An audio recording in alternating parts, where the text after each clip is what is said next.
বৈষম্য বিরোধী ছাত্র আন্দোলনের ঘোষিত কর্মসূচি মার্চ ফর জাস্টিসে যোগ দিতে হাইকোর্টের সামনে এলে কিছু আন্দোলনকারীকে এভাবেই ধরে নিয়ে যায় পুলিশ। এ সময় আশেপাশের সাধারণ মানুষ আন্দোলনকারীদের সাথে একাত্মতা পোষণ করে পুলিশকে প্রতিরোধ করার চেষ্টা করে। হাইকোর্টের সামনে আন্দোলনকারীদের পুলিশ বাধা দেওয়ার চেষ্টা করলে এক পর্যায়ে কোর্ট থেকে আইনজীবীরা রাস্তায় নেমে আসে এবং আন্দোলনকারীদের সাথে স্লোগান দিতে থাকে। ন্যায় বিচারের প্রয়োজনে দাবিতে তারা এখানে এসেছিল এবং সেখানে প্রথমে 5 জন ছাত্রকে তুলে নিয়ে যাওয়া হয় প্রিজন ভ্যানে।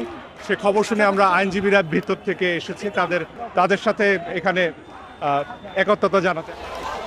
ঢাকা বিশ্ববিদ্যালয়ের শিক্ষক ও ছাত্ররা মিলে দোয়েল চত্বর থেকে হাইকোর্টের দিকে মার্চ করতে চাইলে মাঝপথে পুলিশ তাদের বাধা দেয়। পরে দোয়েল চত্বরে অবস্থান নেয় আন্দোলনকারীরা। ছাত্রদেরকে এখানে আটক করা হয়েছে, তাদেরকে ছাড়ানোর আমরা ব্যবস্থা করেছি। কোনোভাবেই আমাদেরকে তারা যেতে দিবে না। আমরা অনেক অনুরোধ করেছি, আমরা অনেক যুক্তি দিয়ে কথা বলেছি। তাদের কথা হলো আমরা যেতে পারবো না, কোনোভাবেই এখান থেকে যেতে পারবো না। এই যে একটা ফিয়ার ক্রিয়েট করা এবং হচ্ছে আমাদেরকে জড়ো হতে না দেওয়াটা, এই জড়ো হতে না দেওয়ার সমস্যাটা আমরা মনে করি যে মানে একটা ভয়ের বহিঃপ্রকাশ। আমাদের দাবি তো ন্যায়সঙ্গত দাবি, আমরা তো এখানে আন্দোলন করতে এসেছি, আমরা তো এখানে চালাওপড়া করতে আসিনি। তারপর আমাদের এই ভয় পাওয়ার দাবিটা, আমাদেরকে দাবি কথা বলতে না দেওয়ার যে ব্যাপারটা, সেই ব্যাপারটাতে আমরা অনেক বেশি অসন্তুষ্ট। আমাদের ভাইদের যাদেরকে নিয়ে যাওয়া হয়েছে, আটক করা হয়েছে, তাদের মুক্তির জন্য আজকে আমাদের দাবি। যাদেরকে মেরে ফেলা হয়েছে তাদের মৃত্যুর বিচার আমরা চাই। এটা হচ্ছে আজকে আমাদের দাবি, জাস্টিস। এদিকে বরিশালেও পিস ফর জাস্টিস কর্মসূচি পালন করতে রাস্তায় নেমেছিল শিক্ষার্থীরা। বুধবার বেলা 11টার দিকে বামপন্থী ছাত্র সংগঠন সমাজতান্ত্রিক ছাত্র ফ্রন্ট ও বরিশাল ব্রজমোহন কলেজের শিক্ষার্থীরা সদর রোডের দিকে যাওয়ার সময় পুলিশ সেখানে বাধা দেয়। এ সময় বিক্ষোভকারীদের সাথে ধাওয়া পাল্টা ধাওয়া হয় তাদের।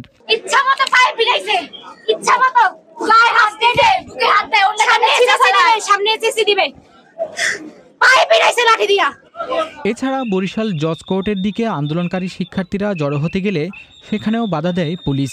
এই 2 ঘটনায় অন্তত 10 থেকে 15 জন আহত হয়েছে। এখানে কোনো সাধারণ শিক্ষার্থী না, এখানে প্রতিটা আপনারা দেখেন যে এখানে আসলে কারা আছে। মার্চ ফর জাস্টিস কর্মসূচির অংশ হিসেবে বুধবার সকাল 10টা থেকে চট্টগ্রামে বিক্ষোভ করেছে শিক্ষার্থীরা। এ সময় চট্টগ্রাম আদালত চত্বরে হাজারের বেশি আন্দোলনকারী অবস্থান নেয়। সেখানে বড় কোনো সহিংসতা না হলেও বেলা 11টার দিকে কথা কাটাকাটির এক পর্যায়ে পুলিশ কয়েকজনকে আটক করে, যাদের মধ্যে 3 জন নারী শিক্ষার্থীও ছিলেন। এই সময় বিক্ষোভকারীদের সমর্থনে 2 শতাধিক আইনজীবীও বের হয়ে আসেন।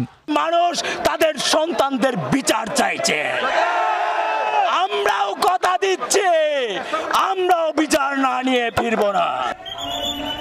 সিলেটে বিক্ষোভরত শিক্ষার্থীদের একটি মিছিলে টিয়ার শেল ও সাউন্ড গ্রেনেড নিক্ষেপ করে ছত্রভঙ্গ করে দিয়েছে পুলিশ।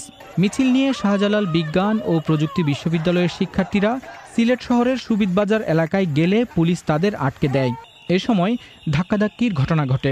এক পর্যায়ে মিছিলকারীরা বাধা উপেক্ষা করে অগ্রসর হতে থাকলে পুলিশ টিয়ার শেল এবং সাউন্ড গ্রেনেড ব্যবহার করে তাদের ছত্রভঙ্গ করে দেয়। আমরা বিচার চাই কেন আমাদের ছাত্রদেরকে চোর ডাকাতের মতো মেসে মেসে হানা দিয়ে ঘরের দরজা লাথি মেরে ভেঙে রাতের বেলা তাদেরকে ধরে নিয়ে আসতেছে? এটা কি ফিলিস্তিন? এটা কি ইসরায়েলের আক্রমণ? বাংলাদেশের আইন শৃঙ্খলা বাহিনী কি ইসরায়েলের দোসর? কোটা আন্দোলন ঘিরে মার্চ ফর জাস্টিস কর্মসূচির অংশ হিসেবে বিক্ষোভ মিছিল করেছে জাহাঙ্গীরনগর বিশ্ববিদ্যালয়ের শিক্ষার্থীরা।